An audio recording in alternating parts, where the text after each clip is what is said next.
What's going on, everybody? What's happening? Hope you're all doing well. It is Monday. It's Monday, January the 16th, 2023, 7:34 p.m. Eastern Standard Time. My name's Dave McRae, coming to you live from the VoiceMann Studios in Toronto, Canada. And today is the 75th birthday of John Carpenter, ladies and gentlemen. The one, the only, the master of suspense, the master of horror.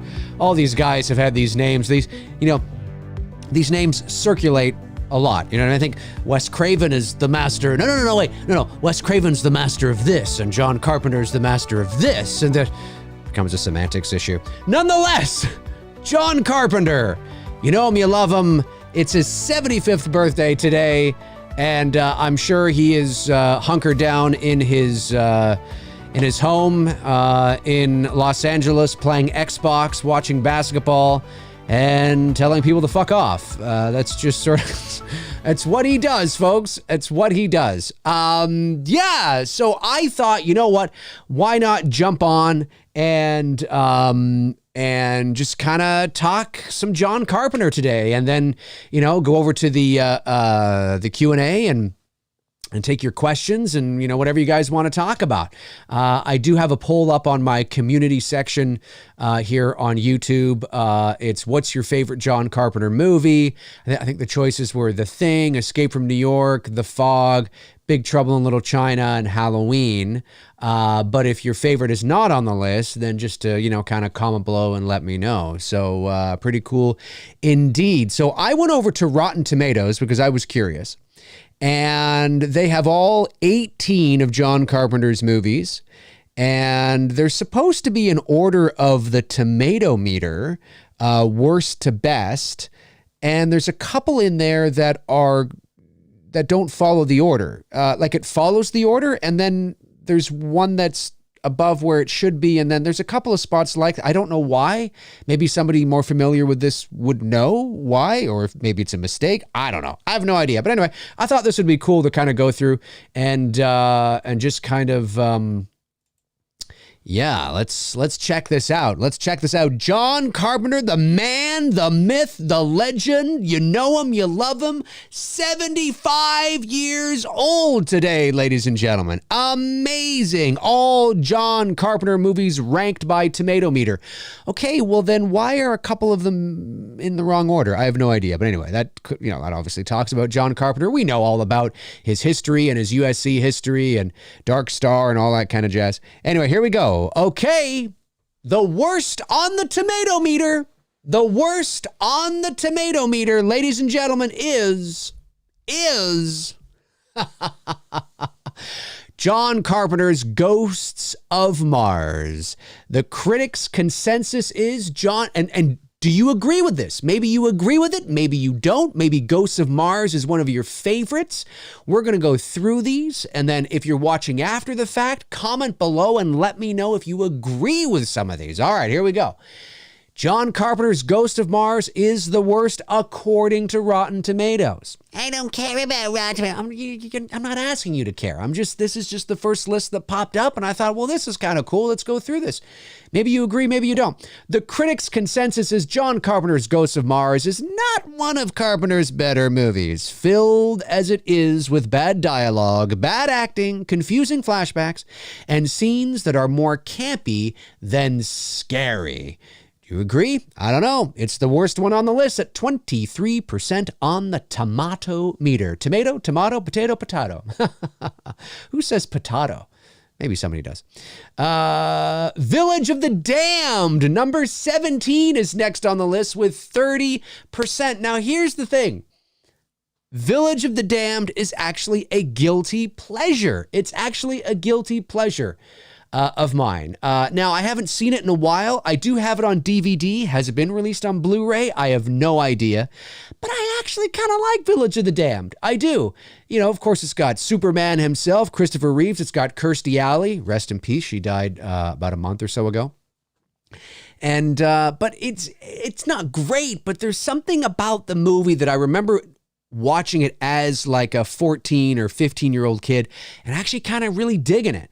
I'd have to watch it again, but nonetheless, I kind of like it. The critics' consensus is, with John Carpenter at the helm and an electric on-screen ensemble, this Village of the Damned, that's right, because it is a remake, of course. This Village of the Damned should be distinguished by more than its improved special effects. Doesn't really tell you much, but that's the general consensus. Do you agree? Do you not agree? Do you agree with this placement so far? 23%, 30% at number 17. Coming in at number 16, The Ward, ladies and gentlemen. The Ward from 2010. I have to confess, I have not seen this movie. I know what you're thinking. I don't know if I've seen every John Carpenter movie. Maybe I have. I don't know. We'll go see it. I've seen the other two that are on the list prior to this one, but I don't know if I've seen everyone. But nonetheless, The Ward comes in at number 16 at 33%. The critics' consensus, the general consensus with the critics is, those that reviewed it anyway, lacking the hallmarks of his best work. The Ward proves to be a disappointingly mundane swan song for director John Carpenter. And that's true if you think about it. I don't know if it was supposed to be his swan song, but it is his swan song. It's the last movie he's directed. Now, I know he directed, I think he directed a music video of his. But in terms of feature-length motion picture movie, this was the last one. 13 years ago. 2010's The Ward, it's sitting at 33% in the 16th spot. In number 15th spot is John Carpenter's Vampires. John Carpenter's Vampires. Do you agree? 1998. Simpler times. I was 19 in 1998. How old were you? The critics' consensus, it's not very long here. It says, nothing but one showdown after another. That's it? Nothing but one showdown after another. Well, that could be a good thing. If somebody just said that to me, hey, listen, it's nothing but one showdown after another, I'd be like, well, actually, that might be kind of cool. I mean, that's not necessarily a bad thing if it's done really well. A lot of action. I don't know. Nonetheless, number 15, John Carpenter's Vampires, 1998, sitting at 42%. Do you agree or do you not agree? Comment below and let me know. This will be interesting to see what the comment section is like on this. Number 14 is John Carpenter's Escape from LA. I'm surprised it's as high as it is, to be honest with you. Of course, if I had said that to John Carpenter, he would say, fuck you. Fuck you. Have you seen that clip? Have you seen that clip of John Carpenter at a convention where this kid, when I say kid, he's probably, teenager, 20-something. He stands up and he's like, listen, I really like Escape from New York, but what the hell happened to Escape from LA? And John Carpenter is sitting behind this desk and he goes, you know what? Fuck you. And everyone's like, yeah! Have you seen it? You can YouTube it. It's on there. I should have had it prepared for this moment. That should be a soundbite. John Carpenter going, fuck you. You know what? I'm going to get that as a soundbite. That'd be awesome. Anyways, number 14, sitting at 53%, John Carpenter's Escape from LA, 1996. Whenever I think of Escape from LA, the one thing that pops into my head is I remember when the trailers, the TV spots came out in 1996. I remember in 1996, I was 17 years old, and I remember seeing these commercials on TV. And I remember when Kurt Russell, Snake, when he's riding that tidal wave, when he's surfing on that wave, I remember in 1996, it looked really cheesy and comical. Now, some people have said, oh, it's supposed to look that way. And I'm like, really? Really? Okay. Oh, sure. If that helps you sleep at night, maybe. I don't know. But I remember that scene be like, ooh, that really looks, blue screen, green screen kind of shit. I was like, ooh, that doesn't look very good. Anyways, the critical consensus is Escape from LA has its moments, although it certainly suffers in comparison to the cult classic that preceded it. 1996's John Carpenter's Escape from LA, number 14, 53% Rotten Tomatoes. We've yet to hit a juicy tomato. Can you say juicy with tomatoes? I don't know. They are a fruit after all. Did you know that? A tomato is technically a fruit. Does anybody take a tomato to work and just like bite into it like you would an apple? I don't know. I would love to meet somebody that does that. That would be a great character trait for somebody in a movie. Maybe there is a movie where there's a character that does that. I don't know. But that would be such a great character trait. You know, you're sitting in the office, somebody walks by, or, you know, you're getting to know somebody and they're, you know, they pull out a tomato, you know, and you're like, really, dude? Really? Well, it's a fruit. Technically, it's a fruit. All right. Number 3. Okay, now this is where I think it's back to front, because if you look at number 12 here, that's at 58%. You see that there? That's at 58%. And yet this one's at 61%. This should, in the Mouth of Madness, should be in the 13th spot. So let's put the Mouth of Madness in the 13th spot, because I don't know why it's ahead. I have no idea why that is. Maybe I'm missing something. I don't know. But you know what? It doesn't make any fucking sense to me in the moment here. So I'm going to make this the number 13th spot. It's not number 12. In the Mouth of Madness, 1995, 58%. The general consensus is, if it fails to make the most of its intriguing premise, In the Mouth of Madness remains a decent enough diversion for horror fans and John Carpenter completists. I would agree with that. I actually like In the Mouth of Madness. The film was actually shot up here in Toronto. And I'm not going to say it's great, but I would say it's probably one of his better 90s movies.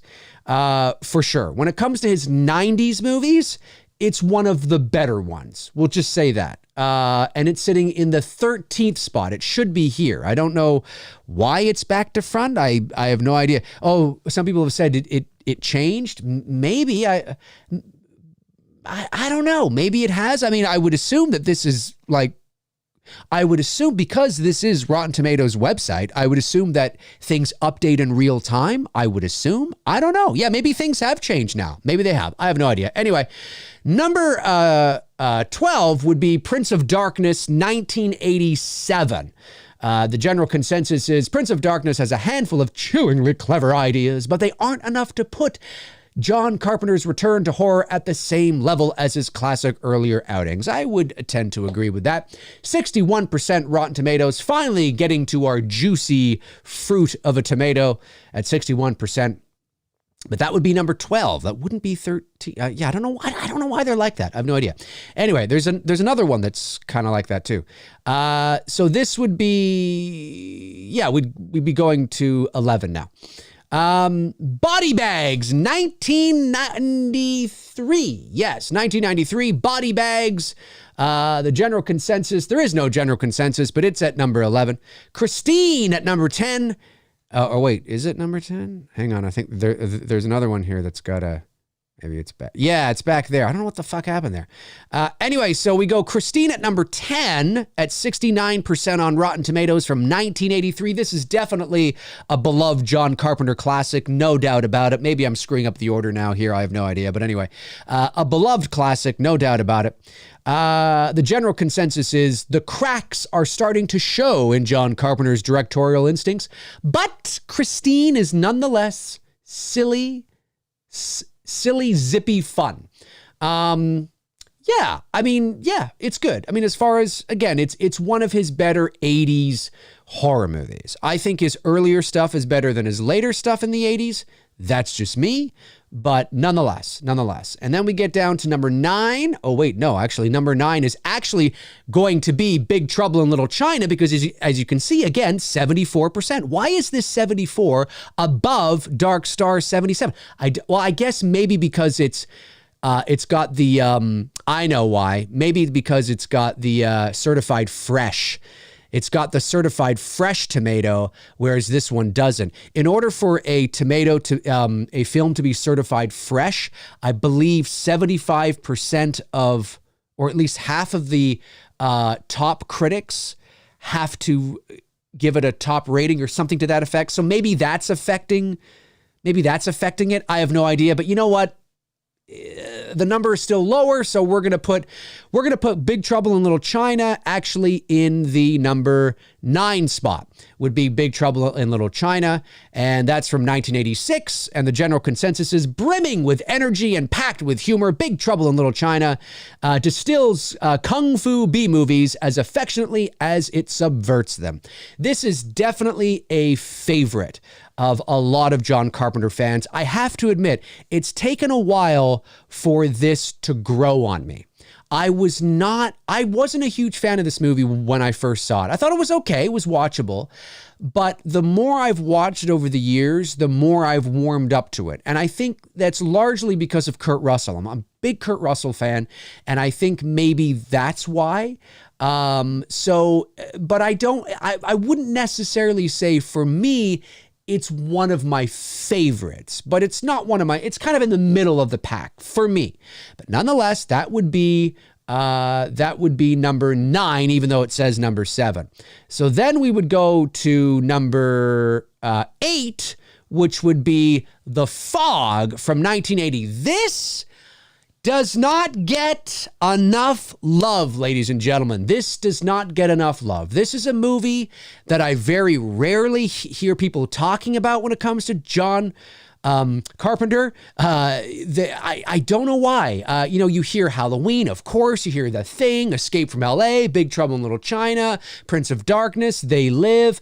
But very rarely in the circles that I circulate in and online here do I see people giving The Fog some love. And I think The Fog is actually underrated. I think it's an underrated John Carpenter gem. The music is fantastic. And I just think it's great. I think it's great. And of course, the remake in 2005, not so much, but certainly I do love The Fog. And I know Darren Sands of the Slaughtered Lamb Movie Podcast, I know it is one of his favorite John Carpenter movies as well. I think it's one of his favorite movies, period. He loves The Fog, and I love The Fog as well. It doesn't get enough love. It's number, oh boy, what did I say here? I know that says 9, but I think it's 8 now, right? I think we're at 8. And then number 7 would be... number 7 would be Dark Star, even though it says 8. Number 7 would be Dark Star. Of course, this is his student film. This is a movie I actually have not seen. I have not seen Dark Star. Is it free on YouTube? I think it might be. But I haven't seen it yet. I know. I should see it. I haven't seen it. Fuck you. See, I need that fucking soundbite. The critical consensus is, let me try that again. The critical consensus is a loopy 2001 satire. Dark Star may not be the the most consistent sci-fi comedy, but its portrayal of human, I don't have my glass on. Eccentricities. Yes, where are my glasses? Eccentricity. Yes, is a welcome addition to the genre. I think that's the right word. There's 2 C's, and because I don't have my glasses on, sometimes words or letters will kind of bleed into each other, but I think that's what that says, but you guys can let me know. Eccentricity. Yes, I think it's, yes. Yeah, okay. Is a welcome addition to the genre. So, 77%. Now, this is definitely something, I mean, that's a high, yes, I know that. Dark Star was a student film, Dave. Yes, I'm very aware of that. I just said that. Are you not paying attention? Yes, I just said that. It's a student film. That's right. It's the film that it's his THX 1138, for all intents and purposes, right? But I think it's it's either free or there's clips on YouTube, I think, something like that. But yes, it's his student film. That's right. But 77%. And Dan O'Bannon, Alien fame right there. He was in it as well. Okay, so this is actually number 7, not number 8. I think I've got that right. Maybe I've fucked this up here. Okay, so number 6 then would be... see, they've done it again. And I think that's because The Thing is certified fresh and Starman isn't. And that's why they've put it... Yes, I think that's... Oh, actually, wait a minute. Yes. I think that's why it's back to front like that. So anyway, number, what am I on? 6 now? I think I'm at number 6. Number 6, I think, is correct. Starman, 1984. I like this movie a lot, by the way. This is another underrated John Carpenter classic. Another underrated John Carpenter classic. Really like this movie. Jeff Bridges, Karen Allen of Indiana Jones, Raiders of the Lost Ark fame. There was a television show that they did after this movie came out, and it didn't last very long. I think it was like a season or half a season or something. And I actually really liked that show. I used to watch that with my mom back in the day. But yeah, Starman, 1984. I don't think this gets talked about enough. This is a really, really cool movie. I'm glad to see it at number 6 here at 85%. Even though technically the thing should... Oh, wait a minute. No, that's right. So technically 6 should be the thing. The thing. Technically 6 should be the thing and 5 should be Starman. That's right. They need to be... Oh, no, wait a minute. Yeah, no, that is right, because we're going from worst to best. So yes. So again, I think it's because... Yeah, I don't know why that is. Weird. But 84% should be above Starman. That's weird. I don't know why.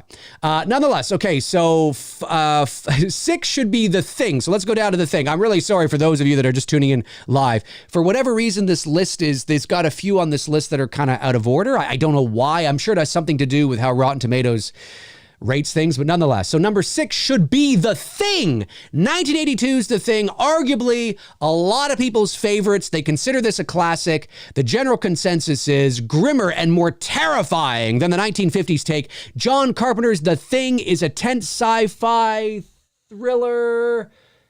Yes, ripped with compelling tension and some remarkable makeup effects. I think I've got that right. I think I said that right. I'm a glasses guy. I'm not a contacts guy. I always leave my not all the time, but 90% of the time when I come in here to do a show, I always leave my glasses either up, down. Anyway, nonetheless, I think I said that right. This is The Thing. 1982's The Thing. Absolutely, arguably one of the best remakes of all time. This did not do very well at the box office for a variety of reasons, one of which there was another Alien movie, of course, that was released in and around that time. Actually, I think like a week earlier or a week later or something, of course, was Steven Spielberg's E.T. the Extraterrestrial. And there was just no way that this little horror movie was going to even compare. Even it was out of its league at that point. Two different genres.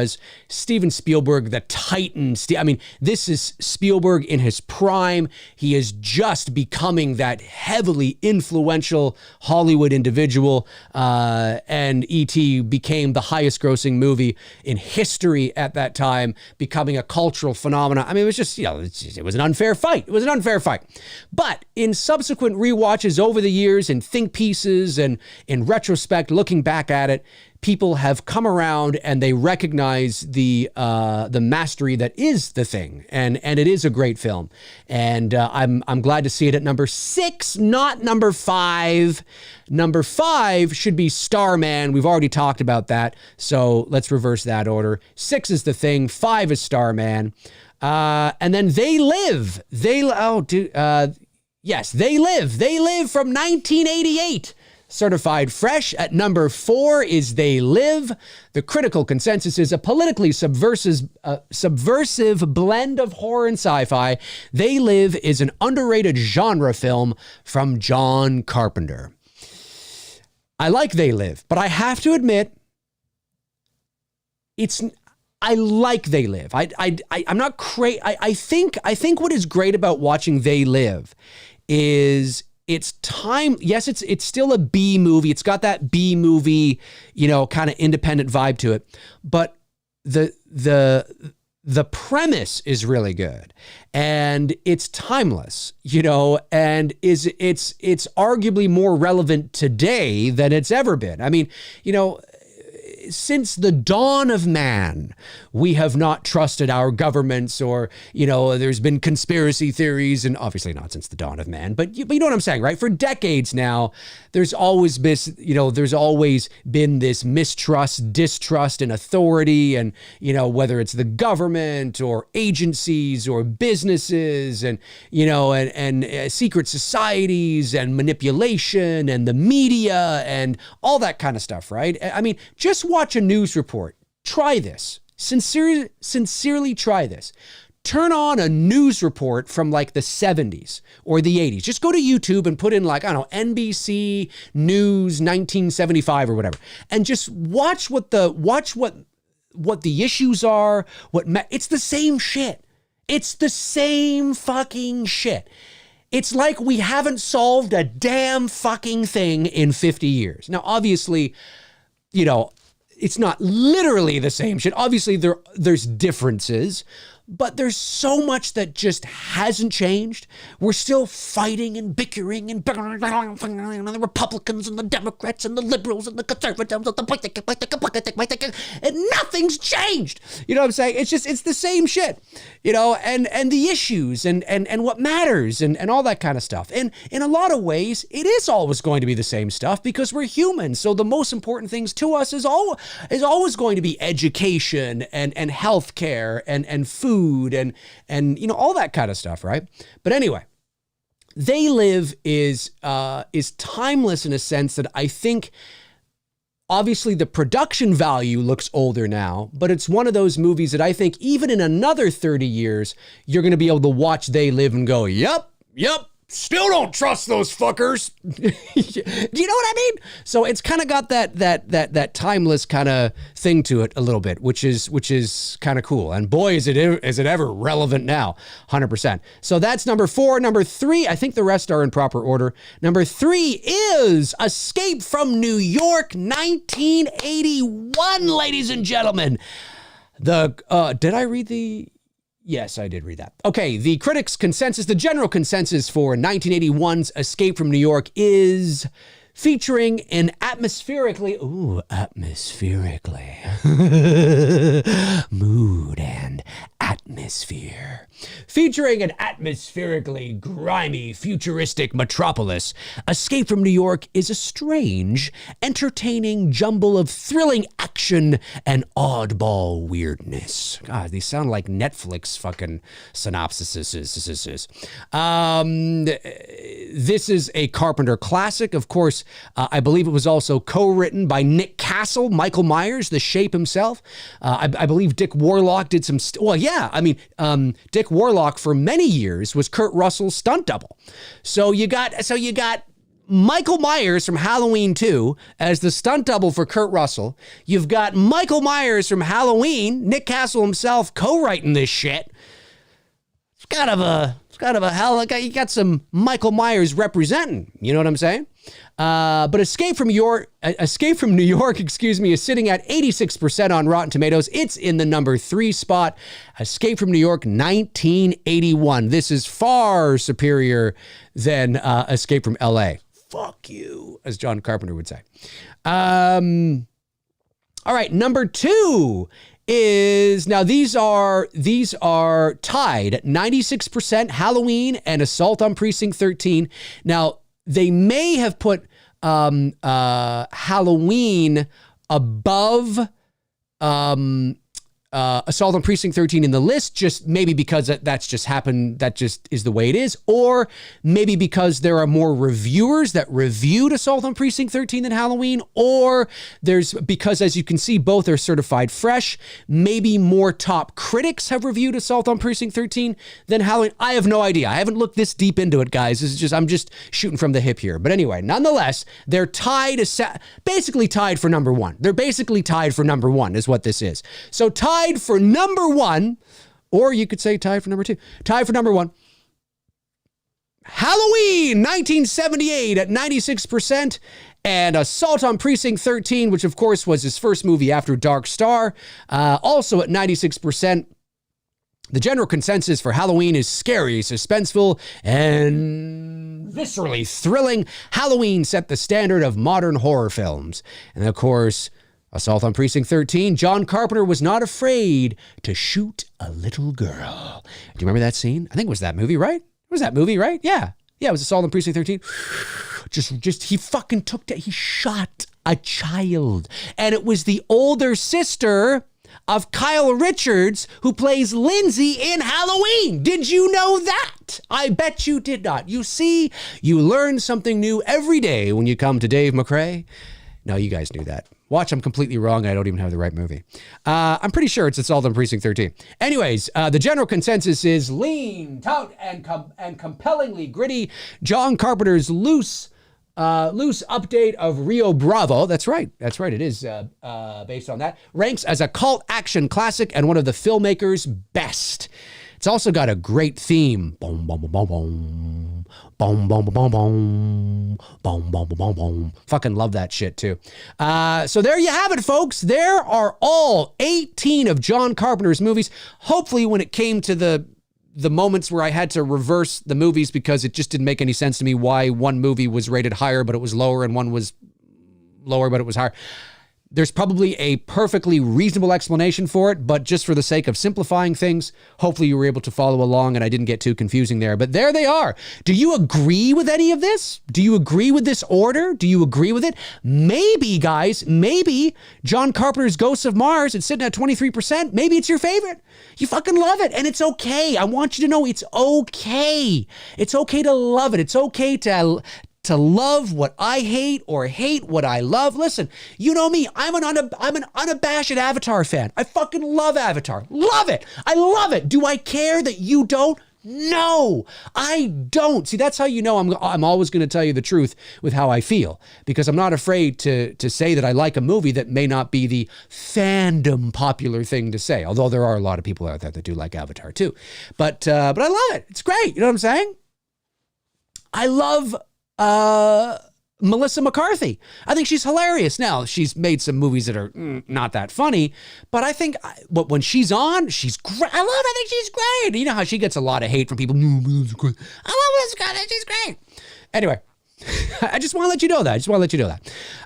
Comment below and let me know your thoughts after the fact if you agree with this list. But you know what? Even if you don't, who cares? It's John Carpenter's 75th birthday today, ladies and gentlemen.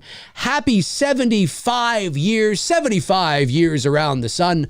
And happy 75th birthday to John Carpenter, of course, the co-writer and director of my favorite horror movie of all time, many of yours as well, the original 1978 horror classic, Halloween. Happy 75th, John. Happy 75th. Let's jump over to the chat room and see what you are all saying. Let me just make sure I didn't miss any super chats. I know a couple, I think it was just one or two actually, I think came in. I just want to make sure I get them. Now's the time to send them in if you want to send some in. Four came in. Matthew Farisi. Hey, Matthew sends in $9.99. Thanks, buddy. And he says, number 1, Halloween 2. Oh, I get what you're saying. We're more talking about films he directed. He didn't direct Halloween 2. He just wrote Halloween 2. Now, I know that he did some pickup shots. He was, for all intents and purposes, he was like a second unit director. But the directing credit and the vast majority of the movie, of course, like the whole movie was directed by Rick Rosenthal. So technically that shouldn't count, but nonetheless, oh, wait a minute. I'm reading that wrong. My apologies. I'm reading that wrong. I see what you did there. I'm reading that wrong. Matthew, I'm reading that wrong. I should have known better. Of course you would know that. I'm reading it wrong. 1, Halloween. 2, The Thing. 3, In the Mouth of Madness. 4, Christine. 5, The Fog. That's my top 5. My apologies, Matthew. You're probably sitting there going, what the fuck is he saying? How can he read that wrong? Dave, what are you doing? My apologies. I get it now. I got it now. Brain fart. That's a good list, dude. It's nice to see The Fog and In the Mouth of Madness on there. I like that. I like to see movies that, that people don't fucking Yeah, it's different. It's different. Matthew Freese follows up with $4.99, thank you, and says, They Live or Assault on Precinct 13 could maybe be number 5, depending on the day. Happy birthday to the GOAT, John Carpenter. He earns the title. Thanks, Matthew. I really appreciate that. Daniel Hirel sends in $4.99 and says, Brother Dave, what are your top 5 or 10 favorite movies of all time across any genre? Oh, Daniel, that I don't know. I don't know. Mine are The Shining, Halloween, Taxi Driver, and One Flew Over the Cuckoo's Nest. It's a good question, but it's very difficult to say. I'm not entirely sure what would be.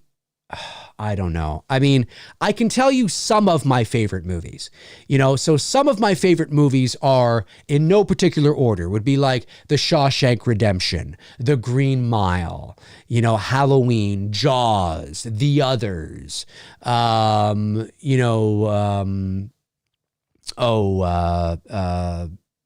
Empire of the Sun, Rear Window, Whatever Happened to Baby Jane, Sunset Boulevard, Bridge on the River Kwai, the first A Nightmare on Elm Street, Planes, Trades, and Automobiles, National Lampoon's Vacation. Those are some there that I absolutely love. But Raiders of the Lost Ark. The Empire Strikes Back. I mean, there's so many. I've never. I'll be honest with you.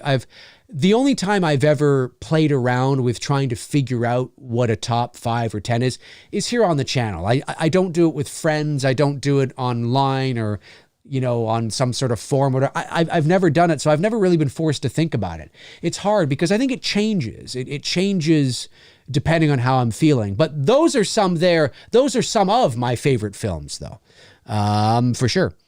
All right. Where are you guys here? Got so many tabs open.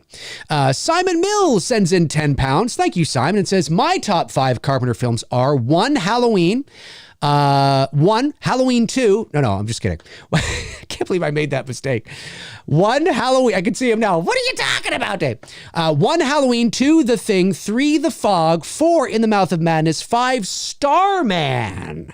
What's yours, Dave? Any hot takes? Also, check out Black Phone, Dave. You will love a great film. I have seen The Black Phone, and I thought it was okay. I didn't think it was as great as everybody thought it was. I have seen The Black Phone. I saw it months ago. Saw it like 3 or 4 months ago. And I thought it was all right, but I didn't think it was, it was okay. Like, I couldn't care less whether I probably will never watch it again. It's not something that I thought was, and that doesn't mean it's a bad movie. I don't mean that. I just mean I thought it was fine. It was serviceable. It was fine. It wasn't a bad movie. With all the hype that surrounded, I guess I was expecting more. Same thing with X. I thought X was all right. I didn't think it was amazing or anything. So yeah, but for me, yeah. So as the thumbnail says, I was going to give you some of my favorite John Carpenter movies. I would say, okay, well, definitely in no particular order, but obviously Halloween is my favorite. The Fog would be in a top 5 for sure. I would say that, you know what? I'm going to go, here's a hot take. I'm going to put Village of the Damned on there. I know. Nobody says that. Nobody says Village of the Damned. And maybe if I go and rewatch it, because admittedly I haven't seen it in a while, maybe if I go and rewatch it, I'll be like, yeah, I don't feel the same way about it now. But fuck it, we'll do it live. I'm putting it on there. So Village of the Damned.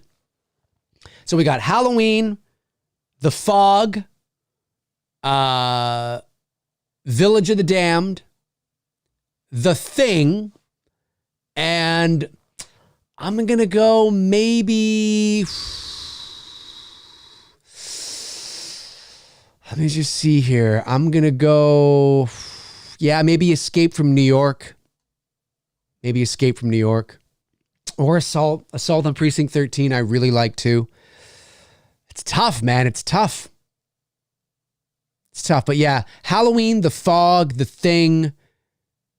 I'm going to go Halloween, The Fog, The Thing, Halloween, The Fog, The Thing, Village of the Damned, and Assault on Precinct 13. Or Escape from New York. I can't make up my mind. I don't know. It's tough. It's tough. Maybe I'll go Escape with... I don't know. I have no idea. It's tough, man. It's tough. It's tough. Everybody has Halloween on the list, though. It's so funny. I put up a poll in the community section here on YouTube. And, of course, I put Halloween in there. And it's like winning with like 80% of the vote. And The Fog only has like 2%. Actually, let me check in on that. Let me just quickly check in on how the poll is doing over on the community section. So 475 people have voted. The question was, it's John Carpenter's 75th birthday. What's your favorite John Carpenter film? If not on the list, share below. So I had, The Thing, Escape from New York, The Fog, Halloween, and Big Trouble in Little China. Halloween is decimating. It was 76% of the vote.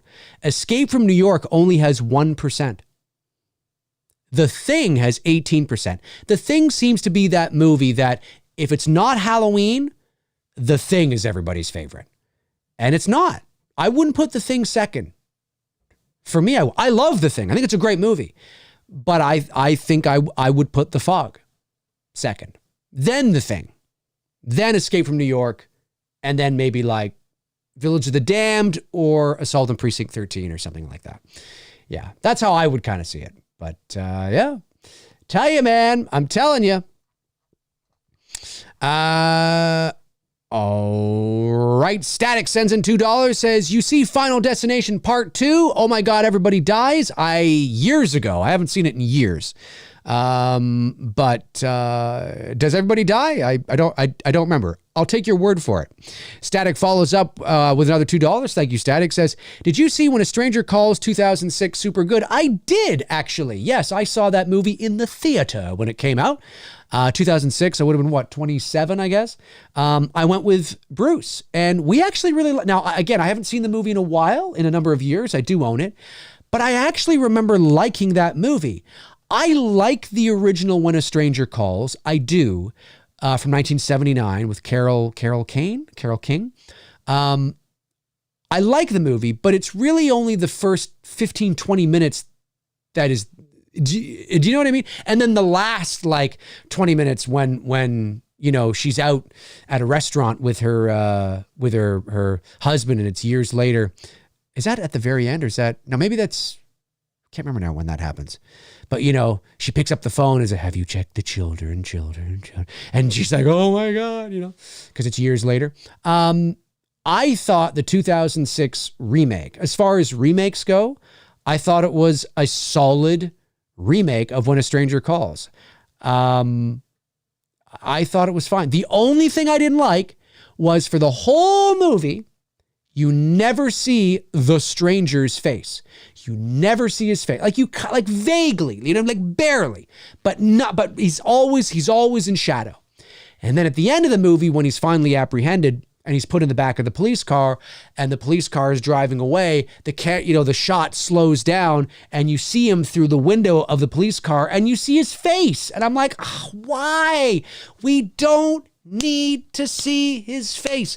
All you would have, maybe I would have had it play out in a way where it's like maybe you think you're going to, but you don't. Or maybe you kind of see maybe a bit of his mouth or something, but not his face. It's the only thing I didn't like about it. I mean, when it came out in 2006, again, I haven't seen it in years. Who knows? Maybe I'd have a different take on it now. But yes, I have seen it and I do like it. And Michael Parton sends in $2 and says, Dave, do you have any stuffed animals? Well, I have Alf. And I have a couple of stuffed animals from the zoo. I do. But most of Alf is the only stuffed animal that I have from my childhood, and it is in immaculate condition. This is a stuffed animal that I got in 1986 when I was 7. Was I 7 in 86? 1, 2, 3, 4, 5, 6, 7. Yeah, I was 7. And that's when the show came on the air. Maybe it was 87 and I was 8. But this thing, it's like 35 years old. It literally looks like I could put this on a shelf at Walmart. And the only thing that would look out of place would be the fact that why is there an Alf doll at Walmart? That's not relevant anymore. They're not selling Alf dolls, in, Walmart, right? But that's the only thing that would look out of place. In terms of the quality, it would blend in with all the others. I don't know. It's not like I was just for whatever reason, I took really good, like the eyes and everything are still black as a doll's eyes, like a doll. Quint. They're black. There's no scratches, no marks, the teeth and everything, white, everything. It's great. It's crazy. So yes, I have Alf. Eddie Chase sends in $4.99, says, no Christine. Also, it's a shame he never directed in years. Any idea if he truly was interested, inspired any projects he wanted but fell through? No Christine. Not for me. Maybe for you, but not for me. I like Christine, but I don't know if I'd put it on a top 5 for me. I would probably put Escape from New York and Assault on Precinct 13 above Christine for me. But if it differs for you, well, that's great. But I do like the movie. I do. And maybe depending on how I'm feeling on the day, maybe it slips in there. I don't know. I don't know for certain. I don't know 100%, but let me just say that John Carpenter has had a very love-hate, more hate relationship with Hollywood. And, I think he just didn't want to deal with it. And I think listen, his first studio picture, like big studio film, I believe was The Thing. It failed. I think Big Trouble in Little China was a studio picture as well. It failed. Commercially, I'm talking about here, right? And there's a variety of reasons for that. Most maybe are not his fault, obviously. But John Carpenter has spent most of his life making independent horror movies. And there's nothing wrong with that. But I think as he got older, especially in the 90s, there was big commercial decline. And his movies were just not making money. As much as I have a soft spot for Village of the Damned, didn't do anything. In the Mouth of Madness, Ghosts of Mars, Escape from L.A. I mean, it's one thing to have a bad day at the office, but when you're having bad years at the office, that can hurt you. And it's not like he's already making tentpole films. Escape from L.A. was it's a indie horror movie, Ghosts of Mars and Village of the Damned and The Mouth of Madness. I mean, these are not, major studio released films with, tons of marketing, but you know what I mean? So, I mean, he had a commercial decline. His biggest success obviously is Halloween. I think Escape from New York, did okay. I think Christine did all right. Big Trouble didn't do that well. The Thing didn't do that well at all. The Fog, I think, did okay. I think The Fog did okay. Commercially. Not Halloween, but in accordance to its budget, I think it did okay. But I think I think really at the end of the day, I think he just became uninspired. And it's not like he needed to work. Listen, John Carpenter is not a multi-millionaire in the sense of that he's worth $500 million. No, he's not. He's nowhere close to that. But he's worth a lot of money, and enough money that if it's invested right and it's allocated correctly, he never has to work again. So I think it probably got to a point where he became disgruntled and dissatisfied with how things were going, and especially his last films, right? It's not like Ghosts of Mars and, Vampires. They didn't do anything. Like he had a string of movies that were failures. And then he took a break, right? He took like a 10-year break, and then he comes back and does The Ward, and it's a failure. So I think because based on, I mean, it's not like we know him, but based on his personality type and how he's kind of seems, he seems like the kind of guy that like, fuck it. I don't need this shit. I don't, fuck this. I don't need it. Fuck this. I don't need to direct. I don't need to work. My first love is music anyway. So fuck it. I don't pretend to, I don't want to put words in his mouth, but I think he just became tired, and he's been there, done that. And, he's okay. He's okay with it. And he gets residual checks. He gets residual checks every time they make a Halloween movie. So I think he's fine. Any projects that fell through? No idea. I have no idea. I'm sure there might've been a couple that maybe he was thinking about doing. I'm not sure.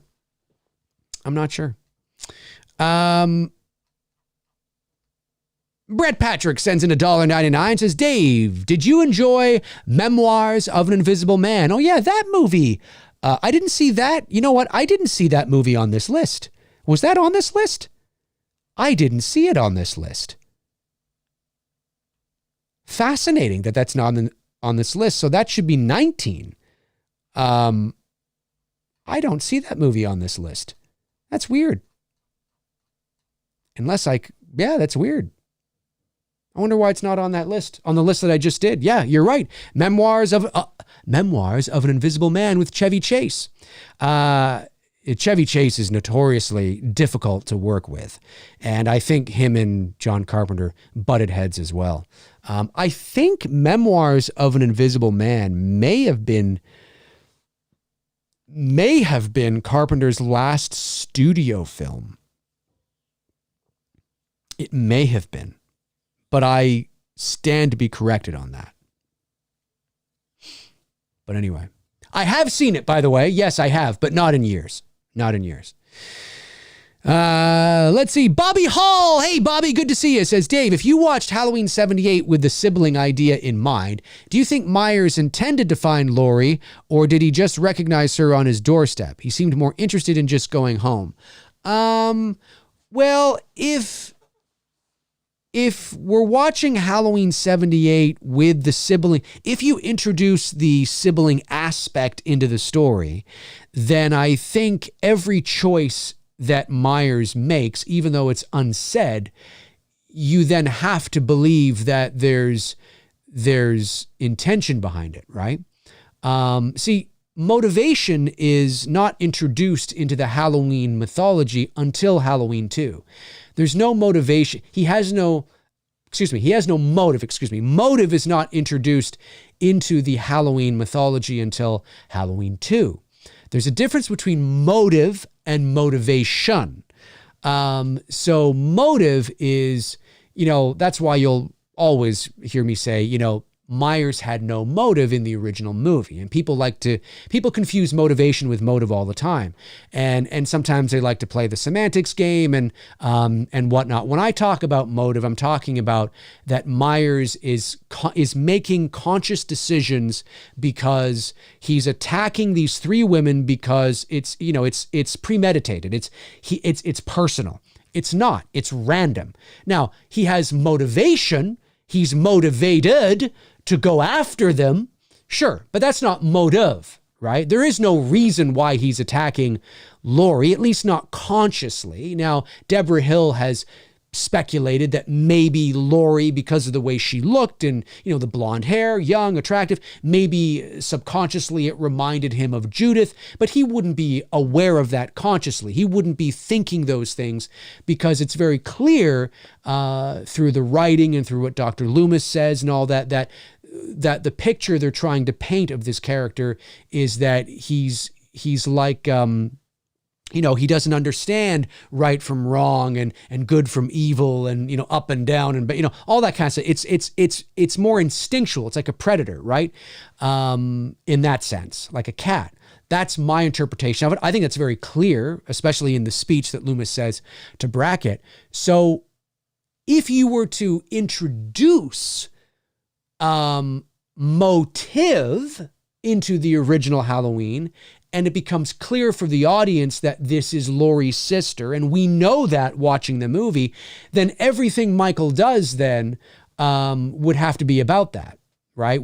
Now we know that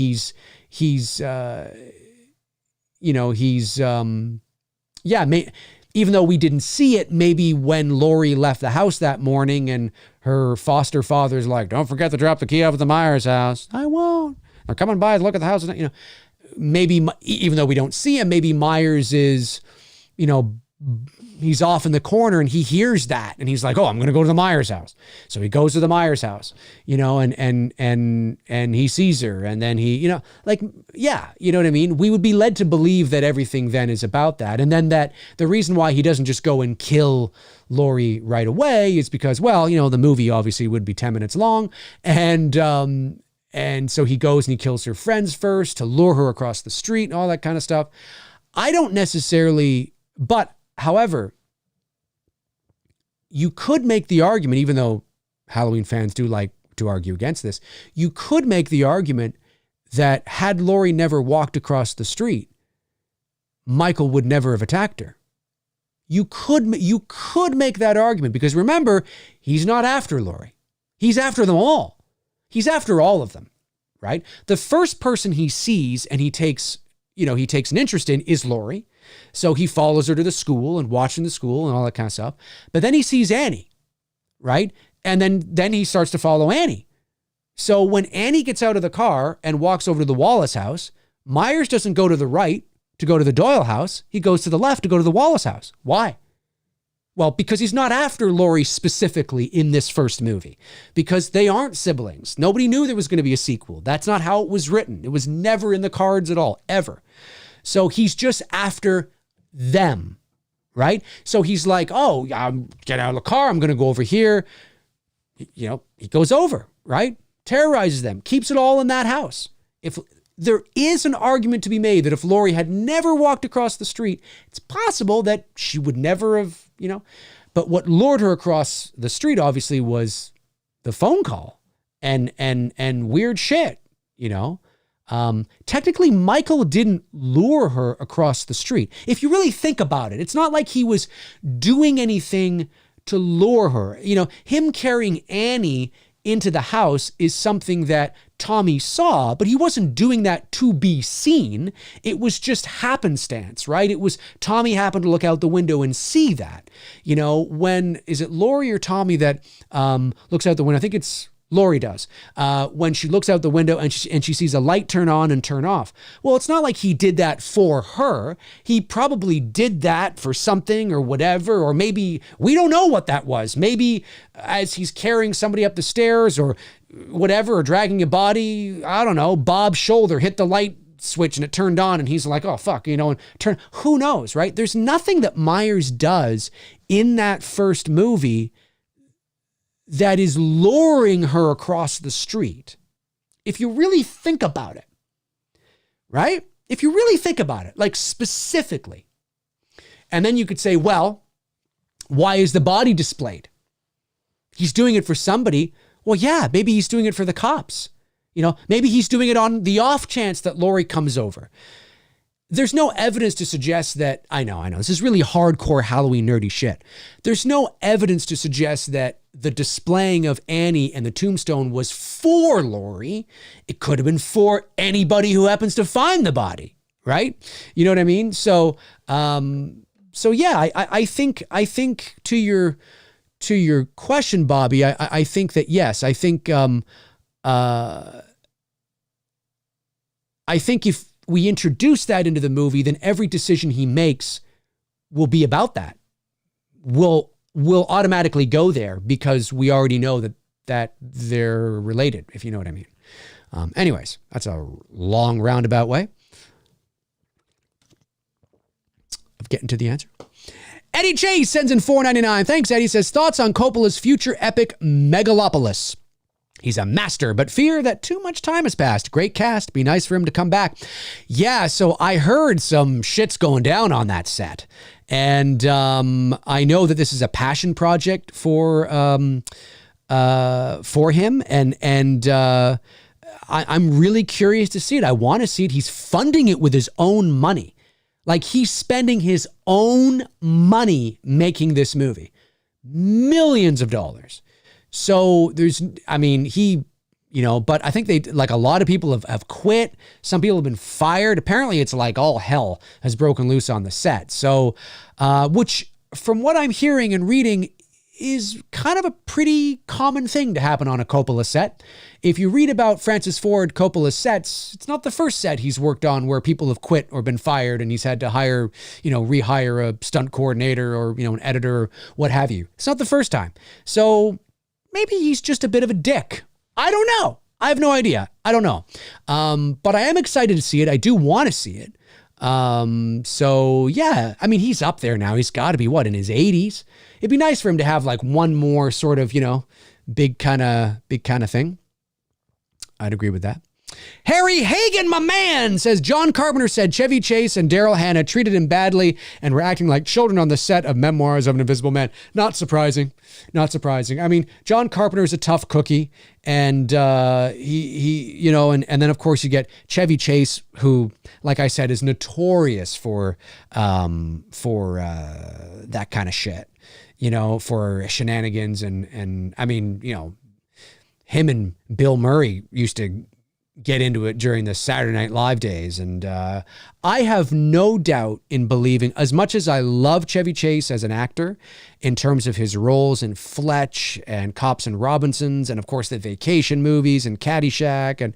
And he's great. He's a legend. A comedic legend. But I have no trouble believing that he's an absolute dick to work with. Yep. I can believe it. And I have no doubt that Bill Murray's the same way. We've heard stories of Bill Murray. I love Bill Murray. He's a comedic legend, Ghostbusters, Scrooged, What About Bob? He's a legend. But I could totally believe that he's a fucking dick. Yep. I totally buy that.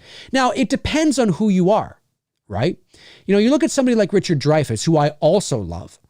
But Richard Dreyfuss strikes me as the kind of guy, and I say this with all due respect, he strikes me as the kind of guy that would be easily irritated.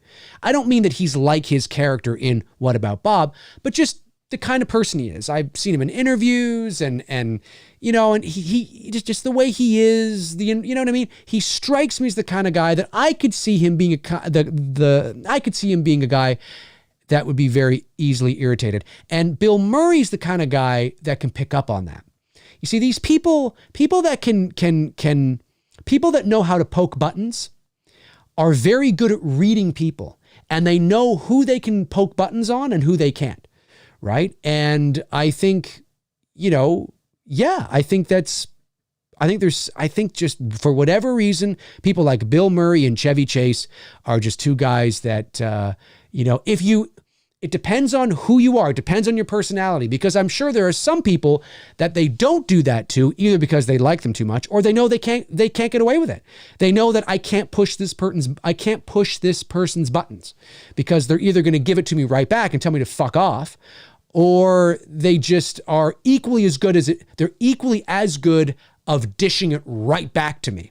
And if you are equally as good at dishing shit back, then the shit disher won't dish as much shit to you. You know what I mean? Sometimes they call those people bullies, but I'm just saying. But they're legends, man.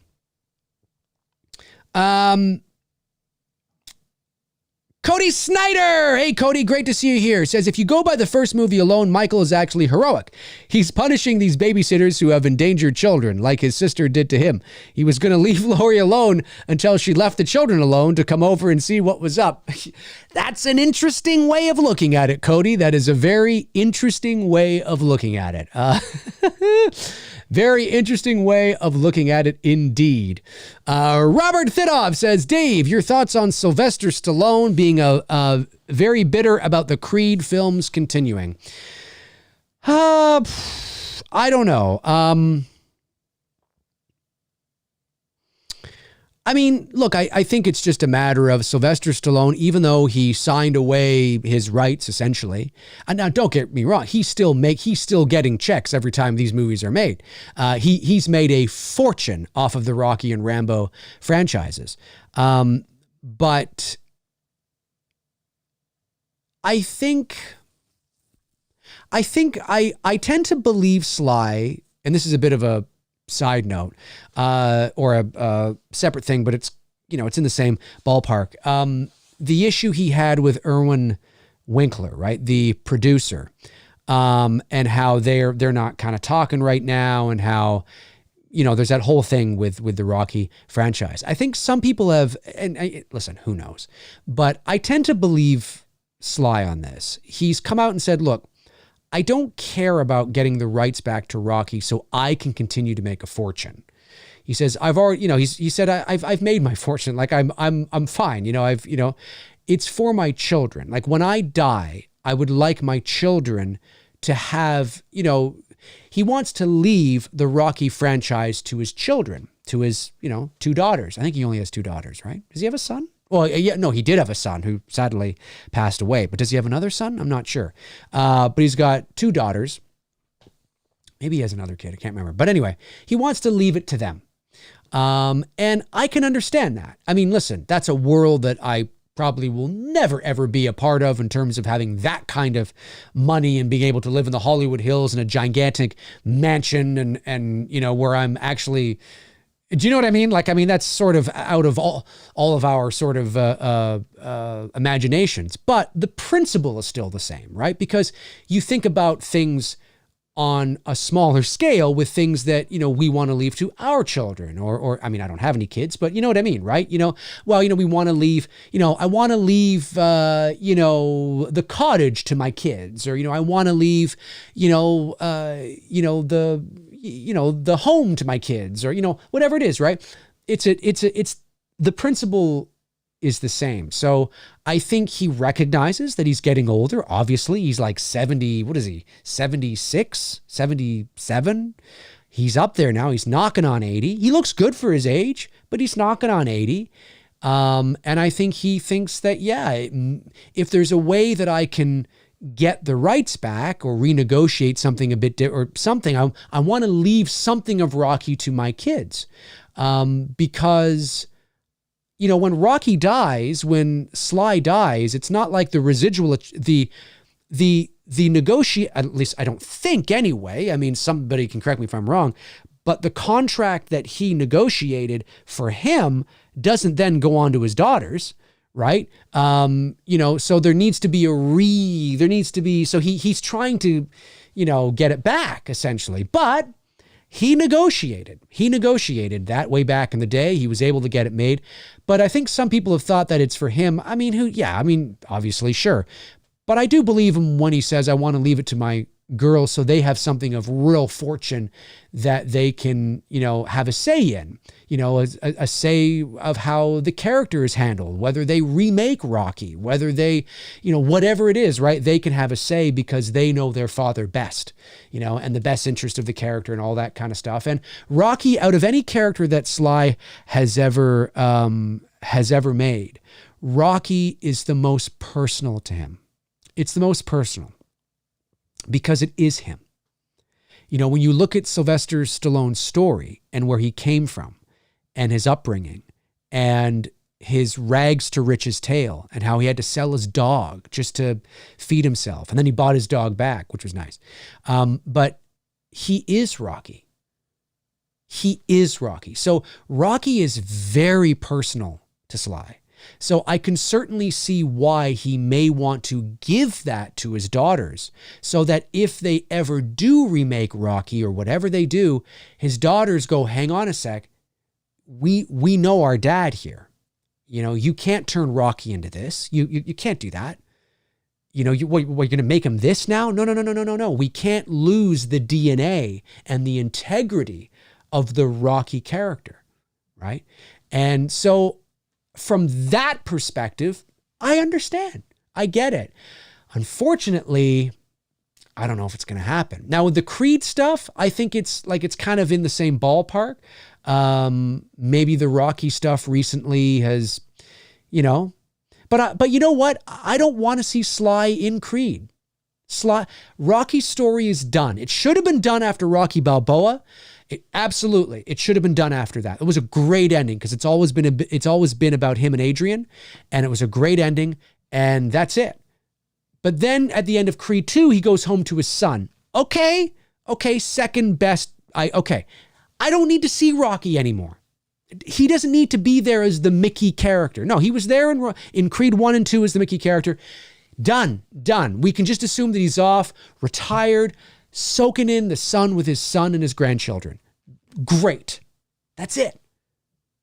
That's how I feel about it. Hopefully that answered it. Okay, super chat comes in from Matthew Farisi. Thank you, Matthew. Sends in $4.99. Says, I think the bodies were maybe for Loomis. Laurie would have just been another corpse to display. Could have been for Loomis. Yeah, could have been for Loomis too. You're right. You're absolutely right. Loomis, the cops. I think it was for anybody who came across them. Maybe it was for the parents that were going to come home that night. Maybe it was for the Wallaces. Right? I mean, maybe it was for them. And when they got home, he was planning on killing the Wallaces. I mean, that makes perfect sense to me, right? He kills the teenagers. He kills the babysitter that was supposed to be babysitting the kid, puts it on display. The Wallaces come home. He's hiding in the fucking, closet. Boom. Kills the Wallaces. So yeah, there's no evidence in the movie at all. I mean, I know, again, fans can put round, or can put square pegs into round holes, and we can make anything fit. But when you really break it down, yeah, it doesn't really, yeah, you're right. He's not really after Laurie. It's not like he's got tunnel vision and it's just Laurie. No, he's fucking off next door with Bob, Annie, and Linda, I mean, really. So yeah. Laurie just gets in on it because she's like, what the fuck's going on over there with my friends? So she goes over there and she really is probably just collateral damage if you think about it. You know what I mean? Again, looking at it from one movie only, there are no sequels, right? That's how you have to look at that. Happy birthday, John Carpenter, big 75. Edward Nito sends in $10. Thank you, Edward, and says, hi, Dave. I hope you're doing well. I remember your drawing of Daffy Duck. Yes, that's right. I've drawn a few Daffy Ducks. Not from memory, of course. I've had to look at a photo, but I was very impressed with myself and was wondering if you still draw. I'm currently working on a Friday the 13th piece using scenes from the first 4 movies. Very cool. Do I still draw? Sure, I don't not draw. I'm not a drawer, though. I'm not somebody that draws. When I was a kid, I used to draw a lot. What kid doesn't, right? But I would say that, no, I'm not a drawer. Like I don't have drawings around my place, or I don't draw when I'm bored or to kill time. It's something that I just don't do. Those Daffy Duck drawings were, I think it was like the summer of 2017.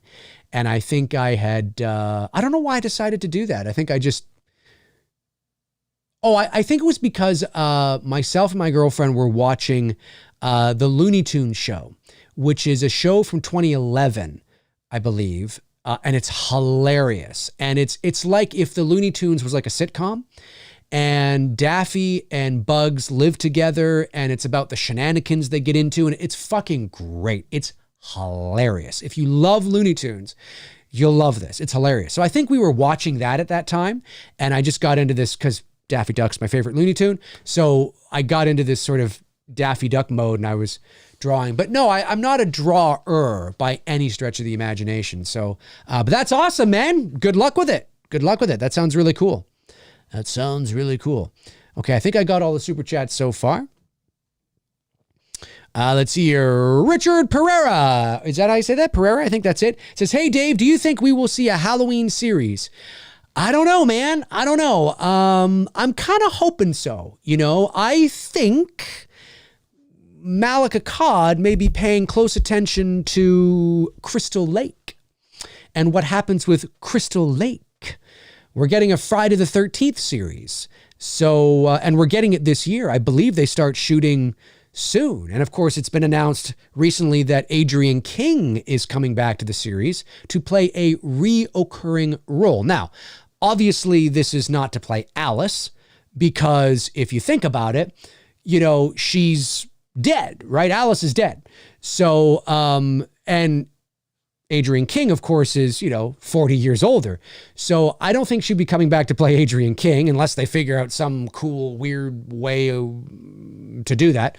I don't think that's it. I would assume that because she is Friday the 13th royalty, she's Friday the 13th alum, that they just want her to come back and just play a reoccurring role. Maybe she's, I don't know, maybe she's the sheriff. Maybe she's, the waitress or the manager at the local diner that, winds up in a few episodes or, who knows? I have no idea. But that's cool though. I think that's really cool. And kid, let's not fool ourselves here. Other Friday the 13th alum will probably make their way into it as well. Again, not playing themselves like what they did before. But I could see that happening, but I don't know, like certainly, they have the rights to do everything, including Hockey Mask Jason, because this is television and it's not feature films. So there was a loophole there, or there is not a loophole necessarily, but there's a distinction.